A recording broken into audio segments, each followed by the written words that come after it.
Welcome everybody to episode 18. Yeah, 18. Oh, 18 already of the Under 1 Million podcast. The podcast based off of the Deserving playlist series on Spotify. I am here with my guest who has been placed on the Deserving playlist with his record called Taco Fall. Go ahead and take it away, my man. Appreciate you, man. It's Wes, aka Wesstyles, straight from the north, and I'm here with my guy Dare. That's me. Oh, that's the first time I've got an intro on this podcast. I like it. I'll have to make everybody introduce me next time. But how you doing, man? How have you been holding up through this whole pandemic bullshit and all that good jazz? This is always my first question. Got to get it out of the way. Question.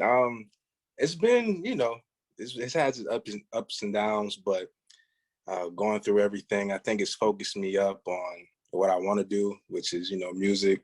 So in the end, I think it's kind of a blessing, going through it. That's kind of been the general consensus I've been getting from most artists I've talked with, and not surprising. I mean, from personal experience, I've had that same feeling. It's kind of like, wow, this actually gave me more time to focus in on my own shit and what I'm trying to do instead of busting my ass in a 9 to 5 or whatever it is that we all of us independents have to do for a while. So I feel you on that. But where are you from, by the way? I'm from Atlanta, Georgia, the Gwinnett, the north side. You know where the Migos are from, so that's where I'm from. The old Migos. The old Sure. Migos. But so yeah, I mean, I know Atlanta's been kind of wild through this whole thing. I think I had the same conversation with Cedric when I had him on the pod. But like, have you been quarantining? Have you been isolating, or you just kind of been out there, but being safe? What's been your whole approach to this thing? I'm not gonna lie, I've been in the house. I don't go out like that. It's either music, PlayStation. If a friend wants to talk, I'm like, hey, just FaceTime me, because it's crazy. It's crazy down here. Like, people are outside, like no masks, no nothing, in the club, and I didn't want to take that risk, so I'm in the house. Is it as bad as everybody's making it out to be? Because I'll tell you this. I live in South Florida, and I feel like a lot of people they over exaggerate how wild it is here. It's really not that bad. You know what I mean? Like, you go out, most people are wearing masks. Maybe aside from if you like go to the beach or something like that. But is it bad? Is it as bad as people are making it out to seem? I think Atlanta. I love my city. I do, but people don't. This is our generation too. They, after a while, just being in the house all day and not being able to go out once the summer or spring now, but once the summer hits, it's already bad now. But when the summer hits, people are gonna be back outside. So, I just don't take that risk. I gotta chill. I meet up with friends every now and then, yeah, that's about it. Back at the house. What are your thoughts on the vaccine? All this stuff going on. So I was scared. I'm not gonna lie, I was scared. I was sitting there like, man, I'm not getting that vaccine. I'm gonna just tough it out. But my sister's a nurse, and she got the vaccine. So I was like, all right, I'm gonna see what happens to you first. It did, since we had to say, and then you're good. I'm gonna get it. So I got my first shot 2 weeks ago. About to get my second one, and yeah, I think I'll be fine. Still living, right? You're all right. Yeah, I feel good. Nothing crazy. Yeah, I've been trying to schedule to get my first one here recently, but it was all booked up. I don't know. I couldn't find a place to get it done yet, but hopefully soon. Got to check back pretty much every day to see if it's open, but we'll get there. But yeah. Enough of the pandemic. On to music, which is why we are here for the most part, anyway. But tell me your story, man, because honestly, I don't know a whole lot about you. You know what I mean? That's kind of what I run into a lot with up and coming artists. It's hard to find information on these guys. I think it's obvious to anybody why that is. But just tell me your story. How did you come into music, and all that good stuff? All right. So my story is interesting. my father was a DJ. My mother, she sang the choir in church. And I was just the average kid playing sports. My sister was in the choir at school. So early mornings, I would have to go with her, just to, you have to be there with your younger siblings. And I would just sit in the room and I would listen to them sing all day. And I think I got bit by the bug. And then in fifth grade, I found myself, I was already rapping at a young age. And then I found myself trying to sing and get better. And so I would just, I would listen to like a lot of John Legend, Earth, Wind and Fire, just different artists trying to emulate their sound and, make it into my own. And so once I found myself in high school, I started getting a little good. I started singing and people were like, hey, you can sing a little bit. I was like, yeah. And I would rap and they'd be like, oh, okay, you can rap too. I'm like, yeah. And then once I hit about 21, I was like, man, I want to take this seriously. Like, I'm tired of working the 9 to 5 for a place that I hate coming to, but you got to make money. So I was like, why not just do something I love and hopefully make a killing off of it, Absolutely. And I think that's probably one of the hardest things it has been for me, is trying to decide when the time is to take that step into like full-time music. I've been back and forth a couple times, but that's just how that goes, I think. But you mentioned Earth, Wind and Fire, though. Did you catch the verses, them versus the Isley Brothers? Yes, I watched it with my dad because he loves it, and it was crazy, man. I like from the swag, the old school swag, to all the old school music, and I know the Isleys, they have 28 platinum records, and I'm just looking like, man. So it's almost like goals. Like I want to accomplish like something great like that. Hopefully, have 30, But yeah, I did catch it. That is the goal. That is the goal. Who did you think who did you think won that versus?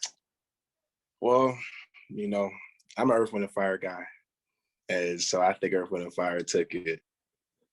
No disrespect to the Isles though, they're great. Of course not, and I have to agree. I actually didn't catch the whole thing, and I actually watched like not a repeat, but I found it online because I wasn't able to get to it when it was live.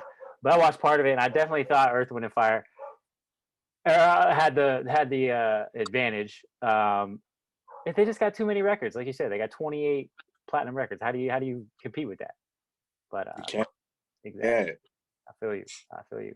But yeah, music wise, one thing I enjoy a lot about your style, and how you create your music. You do sing, but it's like this. It's like a sing rap. I don't know. Like a lot of rappers do it, obviously, and it's the popular style these days. But it's different with you because it's more singing than like rapping. And I definitely hear that like church background. You know what I'm saying? That type of airy vocals, if that makes sense to you. But where do you get that from? Like, do you pull your inspirations from anyone in particular? So yeah, when I was younger, it was definitely every Sunday. There was a lot of church music going on, and my mom, she would make me sing. Me and my sister, in the car when we were going to church, and so we'd be singing the whole car ride. And I always knew I wanted to rap.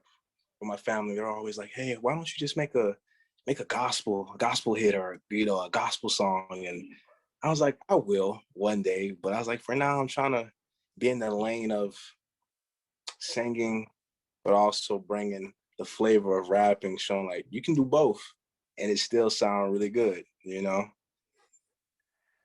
that's true, and it took me a long time to accept uh, melodic rap, if you will. And Yeah. I say that kind of embarrassingly now because I'm not I'm not old. All right, let's get that straight. But I definitely I had that old head mindset for a little while there, like when I was like 25 to like 28, something like that. I'm 31 now, So I'm just going to go ahead and date myself completely. I've said it already on this podcast, and people following me already know. So I don't care. But I definitely had that old head mindset, and it was hard for me to accept a lot of these young guys coming up and trying to change um, the I don't know how to say it, but like just the popular style in hip hop, because I was more that, boom bap, just straight bars, that type of stuff. And now I'm trying to Right. implement it in my own music, and I'm kind of, going with it, you know what I'm saying? And not to say that that's like, I'm not like selling out to the sound or just trying to follow a trend. I'm trying to figure out a way to implement it in my own style, if that makes any sense. So, Mm. that being said, how do you kind of try to differentiate yourself from all of those other artists that are, taking that same melodic approach? Um, just really just reaching back, thinking about your past and the things that you went through. I feel like being authentic because that there's people that know you, and when you make music, when you're not talking about things that you really do, it makes them look at you like, hey, we know you don't do that. Come on now, you know what I'm saying? So it's really just being me, being real, talking about the past, things we went through, the struggles, things I've seen, and yeah, just keeping it real, Do you, and yeah. do you think do you not like music? Because obviously, yeah, we all know that a lot of rappers talk about shit that they don't do. And this is I Yeah. honestly have a different approach, because I look at music as creativity. I think most people take music way too seriously. And not to Mm. say what you're doing is wrong. I'm all for the, staying true to yourself and all that type of stuff. I take a different approach in my music. I never go so far into like just complete lies and things like that, but I'll definitely spin some shit to make some stuff more Yeah. interesting, because my life ain't that interesting. I feel you. I feel you. Yeah. So Uh, like, so where do you draw the line? so I will. There will be times where you make something sound a little more dramatic than what it is, but when it gets to the point like you'll never hear me going out like, yeah, I had to kill him on sight. I had the 4-5, like because if I do dirt, why would I talk about it? You know what I'm saying? So that's where I draw the line. You know, but everything, nothing else is off limits. I talk about parties, women, the day, that day, doesn't matter. I feel you. And that I hear you when you say I'm not going to talk about my dirt if I'm doing dirt. That's what all these guys are doing these days, man.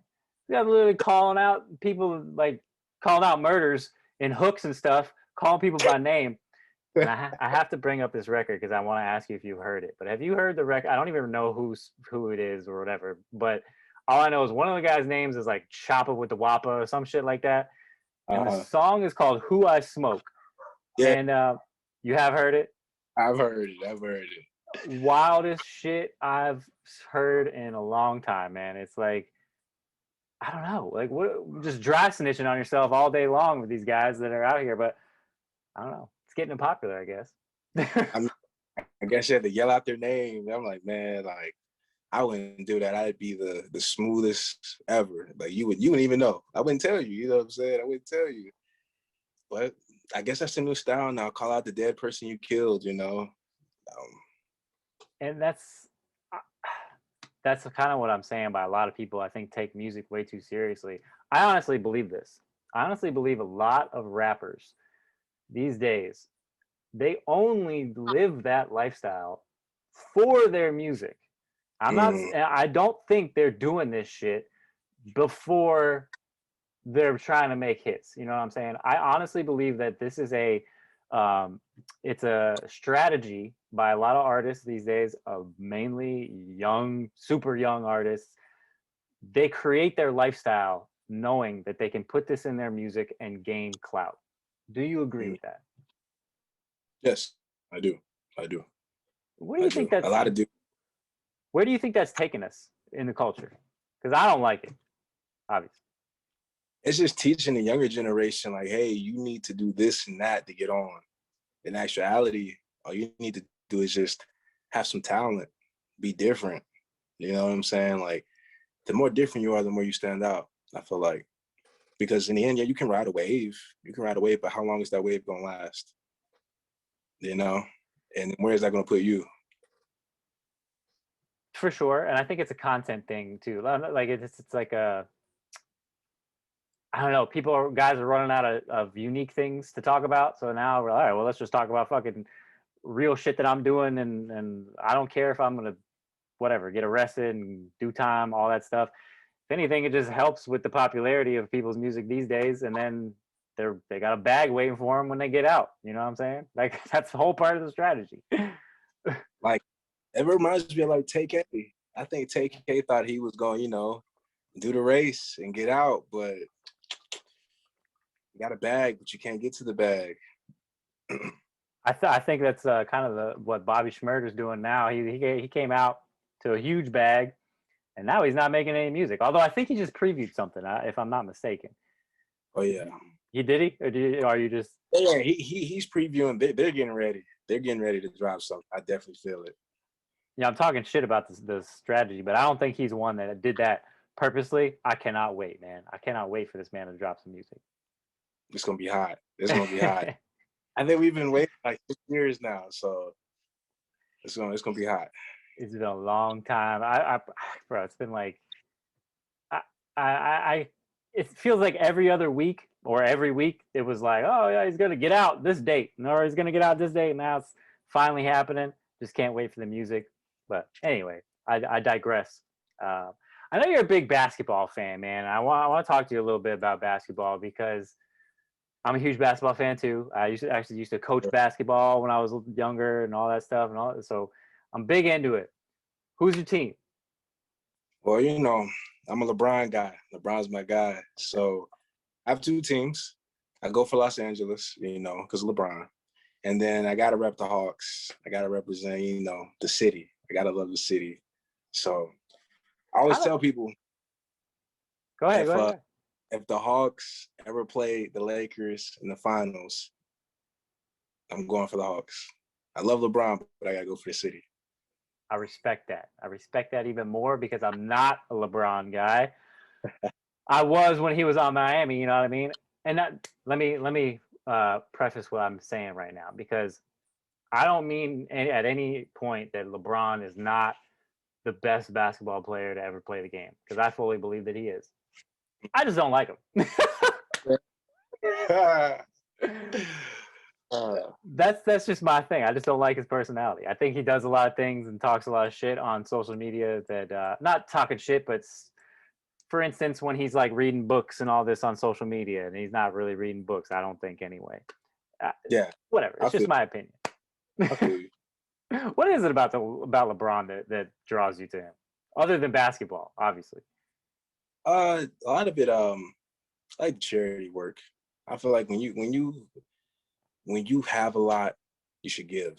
I feel like, and I mean, some people don't, but for me, if I have millions, I want to give back. I want to give back to the people that are less fortunate. So then they'll look back, and if they run into some money, or if they get on, or, then they'll give back. Because it's almost like the circle of life. You put good energy out, you get good energy back. And, I agree with you there, and I I will never say anything bad about anybody's good doings. And if you got money and you're giving it, like, all respect to you there, and that has nothing to do with why I don't like them. But there's plenty of people that are doing good charity work out there that I fucking can't stand. But but that's just me talking shit. But did you catch the Paul Pierce? I'll call it incident. What did you think about that whole thing? Because I honestly, well, I won't say it, but what did you think about his approach to that live? I think he didn't care no more. I think he knew, like, he was getting ready to leave ESPN anyway, and he's just like, this is my big bang, like, this is my time, like, let me smoke it up and show the strippers in the back real quick. Because I mean, what did you think? Like, he knew once this gets out, he's gonna get fired. So he got something coming, something else coming. I agree. I thought the exact same thing. I was like, there's no way this man didn't know that this was going to happen and all this stuff. Yeah, it's just, it makes no sense. But I think it was a stupid move on his part, man. He's going to lose out on a lot of money. I don't care if he's got something else coming. Like, you worked for ESPN, you had a very, the most popular sports channel, obviously, or sports network. And I fucking hate Paul Pierce. I'm just gonna say it. Hey, you know what's crazy? I used to hate the Celtics because they used to give LeBron a hard time in Cleveland, and then when he got to Miami, I was like, yeah, they finna take down Boston now. So I didn't like him. I didn't like Ray. I didn't like KG. I didn't like none of them. But I respect them because they're greats. But yeah, Absolutely, same approach. I hated the Celtics back then when we were vying for the championship because I mean, obviously I live in South Florida. I'm a huge Miami Heat fan. Actually, I almost thought I had a Miami Heat shirt on. I thought about putting it on today, but I don't. But yeah, man, Paul Pierce was my arch nemesis back in the day. I hear he's got this I forget the network, but like this job where he's gonna talk about sports with like strippers and stuff in the background. I don't know. I had to tune in. I don't know, but I'll tune in a little bit. I got I saw something on Twitter that somebody offered him that, but this is completely off topic. But what do you think about like the whole OnlyFans movement? 'Cause talking about strippers, and that seems to be a very popular thing that's coming into social media. Like, what's your thoughts on that? All right, so this is my take. OnlyFans, I feel like, it's your life. You can do whatever you want with it. Me per se, I wouldn't want my girl doing it. Definitely wouldn't want my daughter or nothing doing it. When I do have a daughter. And I mean, I can't really say too much because it's your life. Do what you want. If that pays the bills, hey. But I don't think it's women empowerment. I think some women like to say, "Oh, it's women empowerment." It's not. It's not. It's you selling your body on the internet. Let's be real. But hey, if that's what floats your boat, do it. I've never thought about it as women empowerment either. I know a lot of women do, and we'll probably get killed for this. We're two dudes talking about women. Fuck it though, right? I agree with you because, well, I don't know. I'll say this. I think there's two approaches to it. Obviously, not everything on OnlyFans is porn, like doing porn and all this wild stuff. I think a lot of people think every girl that's on there is doing porn. It's not necessarily the case. I feel like most of them are. But the problem that I have with it, it's not the fact that, you're not empowering women and you're saying you are, whatever you're saying you're trying to do, all that it has nothing to do with that. I have an issue with it because it joined in with the social media movement these days and how popular social media is. And it's free for any young kid to just see people talking about it. And it's not that, they're promoting like, oh, you should be doing this, but it's just out there. And now I know a lot of young kids see it and hear OnlyFans. They probably hear their parents talking about it, all this stuff. But I worry about where it's taking us in the future and where I'll give you this example. Bad Baby. You know that is the Catch Me Outside girl. Yeah. Okay. Yeah. A lot of people don't even know her name, but anyway, so Bad Baby. I think this was like last week or so. She just turned 18. Literally the day she turns 18, the second she did, she started an OnlyFans account. She made $1 million in 6 hours. All power to her for making $1 million. Hey. But how many copycats now are we going to see? You know what I'm saying? Oh yeah. A lot. Because like you think about it, they're looking like, damn, like especially the 17-year-olds, 16-year-olds, they're like, damn, she made $1 million in 6 hours. So they're like, as soon as I turn 18, OnlyFans. Obviously, her case is probably an anomaly. You know what I'm saying? And not every girl that turns 18 is going to make $1 million. But at the same time, they don't know that. It's dumb young people, man. not excluding myself. I did stupid shit, you know what I'm saying, when I was little, or well, not little, but when I was younger.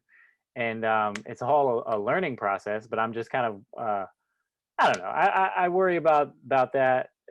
Not to say that I put all the blame on people that are doing it, because that is a parenting thing. You know what I'm saying? It's, you're raising your kids, but I don't know. It's tough. I don't have kids, so I can't speak for it or speak to it off experience. Raising a child in the social media era. Um, my brother is actually, he'll be having a daughter here within like the next month, any time now, pretty much. So that's where I kind of worry. You know what I'm saying? It won't be my child, but I'm gonna worry about her like she's my kid for sure. So Yeah. that's all. Not to go off on OnlyFans, but anyway, whatever. Uh, Um, like like Nike, just do you. That's what I'd be like, just do you, you know. I agree. I agree with you 100%. But so you do you have kids? You said when you have a daughter, but do you have a boy right now? No, no kids, No no kids. kids. Okay. Cool. Cool. Yeah. Cool. Cool. But I know you're big in your family. But so like I want to talk to you a little bit about your family life and all that type of stuff. Um, you did say that your sisters, I believe earlier, that they kind of grew up in music and that's how you got started. Yeah, yeah. So yeah, my sister was always in the Yeah. school choir. So she would go on field trips, and I would always come because we're going to watch her. And everybody in the family thought she was the one. Like she was the one that was gonna sing and become big in music and all that. And so, I just sat back, I just did my thing. I'm practicing, and um I don't know, just one day, like I joined the orchestra, I learned how to play the violin, and then I just started singing, and they just looked at me like, damn. And then my sister, she had kids, so then that started, that slowed down the process. And now that I'm doing music, I feel her like slowly but surely, she's gonna want to start singing again. I feel it. Don't get that But itch yeah, again. what right, type? right. What kind of music was she more into? Was she like R&B style, or what was that all about? It's definitely R&B, definitely R&B. She sang Mariah Carey. Um, my Mariah Carey is her favorite, one of her favorites. Beyonce, um, Destiny Childs, of course. You know. I was my mom was huge into Mariah Carey when I was growing up, so I know a lot of Mariah Carey songs myself. But she's phenomenal too. Phenomenal. I've heard she's real difficult to work with though. Um, I don't know. Side note, but Right, right. but you kept mentioning that you started out singing. So what turned you into into a hip hop artist or a rapper, if you will? I don't know what to call anybody anymore because I feel like genres don't really matter. But what got you into hip hop? Um, it was really so in school, I would always see somebody in a cipher, and it started back. I was at a babysitter's house one day, and I heard her boyfriend. He was listening to a beat, and when I walked in, I just went to go grab a bottle of water. And he's like, "Hey, little man," he's like, "What you got on this beat right here?" I was like, "What you mean?" He was like, "You gonna rap on it?" And I'm like, "All right." And I started freestyling, and it didn't make no sense, but I was on the beat. I had a little flow, and he was like, "Okay, you can rap a little bit." I'm like, "Yeah." And after that, I would go to school.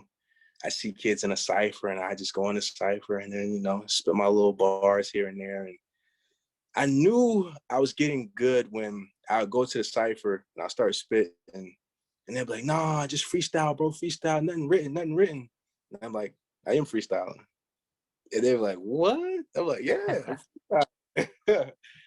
And I used to diss people. I had this one kid, when he talked, he stuttered, but when he rapped, he didn't stutter at all.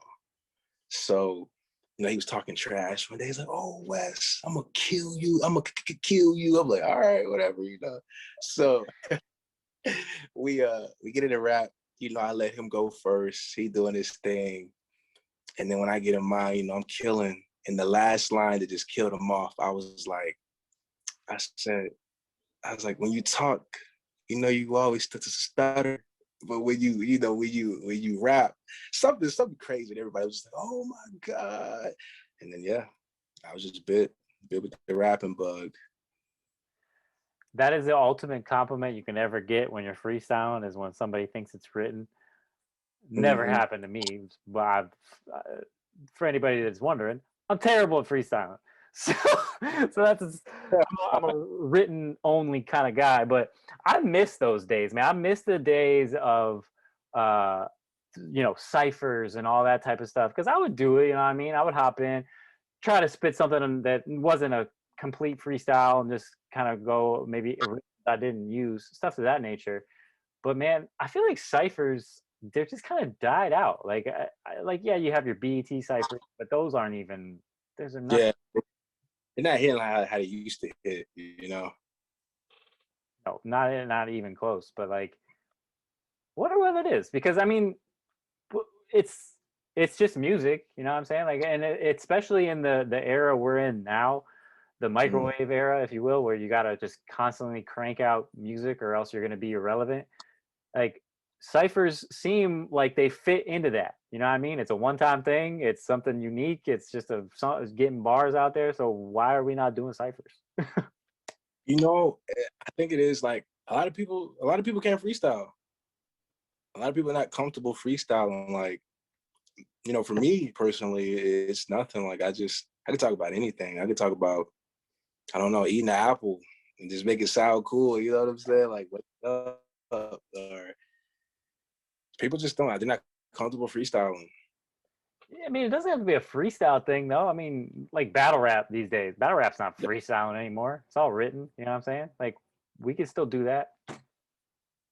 true, true. I don't know. I feel what you're saying. It's definitely dying down. Like, you don't see people like, oh, we in a cipher. People just put out tracks here and there. That's about it. You know. I have to think about getting some ciphers together. I'm gonna put something together myself. Get this shit going again. Hey man, somebody has to do it. I feel you. I feel you. Hey, I mean, did you ever battle? Well, you did say or was you just talk shit and diss people in ciphers? Yeah, yeah. We talk a little shit here and there, and just I, if you come for me, I come for you. I got you. That's just some school shit, right? Yeah, bullshit. Like at the school table, making a beat on the table. It got so bad, man, that they took our table. Shout out to Berkmar High School, by the way. They took our table from the lunchroom, and we had to separate and sit somewhere else. It was so bad. Hey, that only means that you guys were spitting fire. That's all that means. Fire, fire. Oh man, school days, man. And this is, I'll tell you this. I don't know if you know this about myself, but like, I've mentioned it before on the podcast, but I really wish I didn't go to the school that I went to, or the high school that I went to. I grew up in the Christian school system, so rapping wasn't really a thing on school grounds for me. And no, nobody even knew that I rapped when I was in high school, because anybody knew that and somebody found out, I probably wouldn't have went to that school anymore. I would probably got kicked out. That's how strict it was. It was pretty ridiculous. But and another, I actually ended up working at that school right out of high school, and that's where I got my basketball coaching experience, and I helped coach football as well. The way I lost that job is it got out that I rapped, and they got rid of me. That's how that ended. That's crazy. Yes, it is. It's wild, and most people I tell that story to are flabbergasted. But anyway, that's neither here nor there. But I miss those days, so I never got that's rapper school experience. I'm pretty jealous of that. But but but yeah, man. What else? What else do we need to know about you? What else do we need to know about Wesstyles? Anything? What about Atlanta? Any cool stories you can share about maybe running into the Migos or some shit like that? I wish, because if I would have ran into him, I would have spit a quick 16 or something. But one thing that comes off the top of my head, so one time me and the homies, we're at 5 points and Little 5 Points, and they're having like a little cipher outside. They got a microphone going on. And this is back like probably 2019, all before the pandemic started. And I see him rapping, and I'm nervous. And my heart's racing. It's been a while since I've been in a cipher, and I'm sitting there just looking. And my boy's like, "Yeah, go do it, man, go do it." And I'm like, "I don't know." And this homeless guy, he comes up to me like you could tell he's drunk, he's messed up, and he's looking at me. He's like, "What's up, man?" I'm like, "What's up?" And he's like, "You want to go up there, huh?" I'm like, "Yeah, man." And he's like, "Why you ain't going up there?" I was like, "I'm nervous, man." He was like, "Well, you want some of my beer?" And I was like, "Nah, I'm good. You know, you can keep that." And he's like, "Look at my shoes." And I looked at him, he's like, "What are they?" I'm like, "They're Nike." And then I looked back at him, and he was like, "Just do it." And then right then and there, I was like, this has to be God telling me, "Hey, just go up there and start rapping." So I go up there, I spit my bars, and it's actually good. And I actually have it on my page, so definitely check it out if you want. But the city of Atlanta, man, is nothing like it. You got great food. You got pretty women. It's summertime. Um, plenty of places to have fun, like down like in the city. Centennial Park. There's a Ferris wheel out here. If you want to go to Six Flags, it's a lot of things to do. A lot of things to do. And if you want to get fresh, you can come here too. Get fresh. What are you talking about? Get fresh. Get fresh, like get some clothes, some shoes. We got plenty of places. Yo, we got clothes out here in Miami. I'm wearing clothes right now, man. What are you talking about? I'm just playing with you, but you've brought up Nike multiple times and their "Just Do It" slogan. Great slogan. It could be a life motto for somebody. But I know you're a big sneakerhead. I'm not huge into sneakers. I'm not gonna lie. I'm not a big sneaker guy. Mm. But I am always in on the most popular Jordan conversation. Not most popular, but favorite Jordans conversation. What are Right. your favorite pair of Jordans out of, I don't know, however many he's got right now? Like that I have right now, my favorite pair. You can have them or not, whatever, but what's your favorite? Uh, my favorite pair, they would have to be, they're called the Dome Barker Sixes. And those are what it is, the Dome Barker, like that whole collaboration of shoes, they're made by kids that are like sick. So they could have like, cancer or whatever. Jordan gives them a chance to make their own shoe. So the shoe itself, it comes out, it's limited edition. And if you don't get it when it comes out, the resale value is like 6,000, 7,000, maybe 10,000. If you get lucky, you'll get it for maybe $700, $800. But yeah. But besides that, I just wear whatever looks nice. Like whatever looks nice. If I think I look good in it, I'm gonna buy it. I gotta chill out a little bit, but yeah. Are you a collector? Do you have like tons of pairs of shoes? I got like 18 pairs. Okay, okay, not too Hey, bad, not too bad. My, I I like it. got. My fault. What were you saying? No, go ahead, go ahead. I like getting shoes that you don't see a lot. Like I got a pair of Forces that I love. I've only worn them twice, but like they're like real pink. They're pink with a smiley face on the side of it, and it has like it's called the Nike Day Air Force Ones. I've never seen anybody wear them, and so I just try to keep them pristine. And but when I do bring them up, people look like I've never seen those. I'm like, I know. You gotta be unique, man. That's kind of the approach I take. I don't know anything about shoes, nothing like that, but if I see a pair of shoes that I haven't seen anyone else wearing, or at least I can't remember, I'm most likely gonna buy them if I like them. But Right. that's kind of how. And I will say this: I'm gonna go out on a limb. I'm gonna take credit for starting the wave of one color shoes, and by that I mean a shoe. It can have whatever kind of materials, all types of designs, but one color, the entire shoe. I I had never seen that before when I was in high school, and I played basketball, so I got these all blue pair of Hirachis. I customized them myself, and they were fire. Everybody loved that shit, and I Mm, see it all the time now. I'm taking credit for it. okay. You heard it here first. Uh, man, started away. Started away. Oh man, but my going back to the Jordans, I've always been a sucker for a good pair of classic Jordan 11s. Man, how can you go wrong? Hey, hey, man. That's what I'm trying to. That's my last cop. Like all sneakerheads, you'll hear them say, "This is my last cop for now." I know I'm lying, but I'm just lying to myself. But my birthday's coming up, and I've been eyeing some Jordan 11 Concours. I want to get those guys, but it's gonna cost me a pretty penny.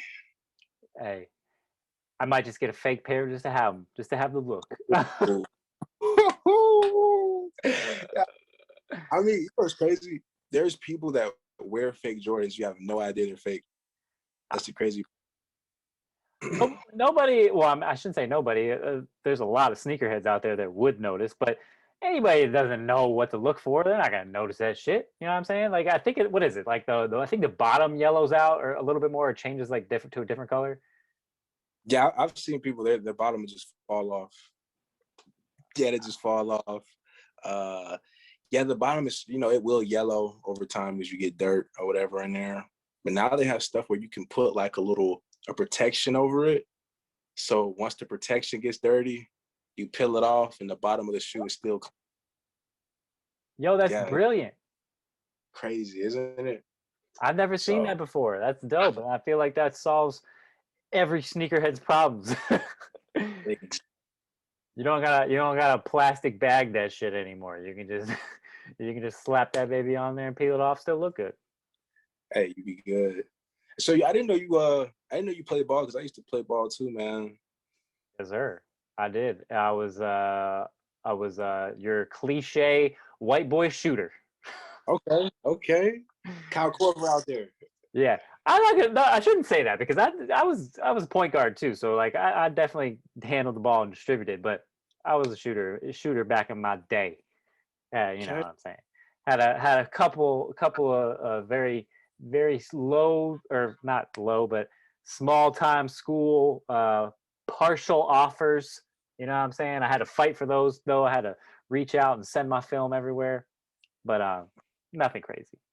I ended up coaching because I was like, you know what? I'm never going anywhere in basketball, so I might as well just start my coaching career early. But that's how it works. But what position you play back in the day? Man, any position. I can Why play any position. I shouldn't even say back in the day. You're younger than me, so you're probably like still playing now and all that shit. I used to play AAU. I was a small forward, but I was a shooter, man. Like my dad used to have me working on these drills, and like I used to shoot from Curry range, man. Not even gonna lie, like I just throw it up there, and it just drop. And they be looking at me like, "Yo, how do you do this?" I'm like, "It's all in the wrist, man. With that muscle memory, dog." Like, but Can't be giving away your secrets. no, I be trying to put the youngins on game, but I was a facilitator too. It's something about passing the ball, man. Just seeing that beautiful pass and then finishing whatever, a layup or a shot, you know. Hey, it takes a special kind of guy to enjoy the assist. I'll say that because, hey, the assist man, they never get the credit they deserve. I'll say that. It's just doesn't happen. At But yeah, man. least from the mainstream fan or somebody, somebody watching. Obviously, if somebody that actually knows the game and coaches and all that type of stuff, they will. But if you're just the casual fan, you look for that highlight dunk or the high, you know what I mean? The highlight cross even is definitely more popular than the highlight pass. But True. I respect that because I took the same approach. Because those are the people that get you the buckets, really. You know what I'm saying? For the guys that can't dribble, you know. Absolutely. What did you like back in the where when you were, playing competitively anyway? You probably still play pickup and stuff like that. But like, what was the most frustrating thing or frustrating characteristic of a teammate that Mm-hmm. you ever came across from one of your teammates? And I want them called out by name. Damn. I'm just playing. I'm playing. I'm playing. I'm All right. So for me, it was because I play baseball too. So Okay. I seen both sides. For me, it was just somebody that didn't really take it, because I kind of took it seriously. I wanted to win. I wanted to win. I wanted to win everything, and somebody was kind of just like, yeah, we're out here. Yeah, it's like, come on, man. Like, just take it a little bit seriously, man. Like, we're trying to do something out here. But besides that, I love the energy guy. I love a guy that goes hard. It's like, yeah, we're finna get it. I'm like, all right, yeah, get the team hype. Have fun. Love having fun. Just calling, the guys my brothers. We're going out there as a team. If we lose, we lose. Take it like a man. Get ready for the next one. It's funny because you can always relate sports in or back into music, and that brings me to a point there of um, when you put a record out and it doesn't do what you think it's gonna do. Not that anybody in our positions, we're not expecting to get hundreds of thousands of listeners and all that shit off rip anyway. That's the goal eventually. But how do you I'll say, how do you regroup after maybe a letdown of a release, or just something that doesn't go right, or you put something out that you catch something that in the record that's like, damn, I wish that wasn't in there. How do you recover from that, and how do you get your mind right after something like that? Preparation. I'm big on preparation. I feel like everything you do has to be, you have to think about it before you do it. And I've I got all my equipment that I have at the house. I got it like a year ago, right? So it took me some time to learn how to use it and, get everything down that I want to do. So the first couple of songs I had made were trash, like straight garbage.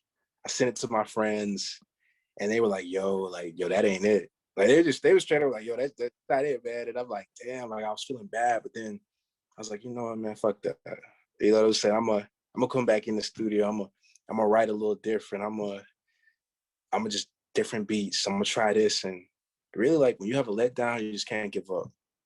Everything is not gonna be a knock out the park. You're not gonna hit a home run every time, but staying consistent, getting better with every track. Don't stay in one lane. Try to be different. Try something new. I feel like that's what'll make you. That's what helps you get better. I there's nothing wrong with what you said. I can't disagree. Um, how do you prepare? What's your preparation like for when you go into a recording session? Let's say a nice studio session with you. What's your preparation that gets you to that point? For me, it's I'm always chill. I'm always relaxed. I don't try to make it like a super big deal. Like when I make a song, I'll be recording. I might have me a little drink, a little Hennessy on the side, catch a vibe. Might have like a little, a little joint on the side just to relax. I feel like you gotta relax. And then when the time is right, you gotta attack. I feel the beat. Like I feel like for you to make a good track, the beat has to catch you. Cause not every beat is meant for you. So you find a beat that that you sound good on, that'll catch people's attention. It's not really repetitive. And then once I feel all of that, I start writing. Well, usually I record, then I write. Like So whatever. are you a punch-in guy, or you just kind of freestyle and then you reevaluate or correct things here and there? What do you mean Yeah. by that? So what I do is usually it'd be late night, 3 a.m. in the morning, 4 a.m. in the morning, and I'm listening to beats, different things. And when I hear something, I'm like, yo, I gotta record this real quick. So I catch my flow, I catch my cadence, what I like, and I'll just be freestyling. And then from there, what I freestyled, if I like it or that cadence, then I'll start writing to it. I'll listen to it and I'll start writing.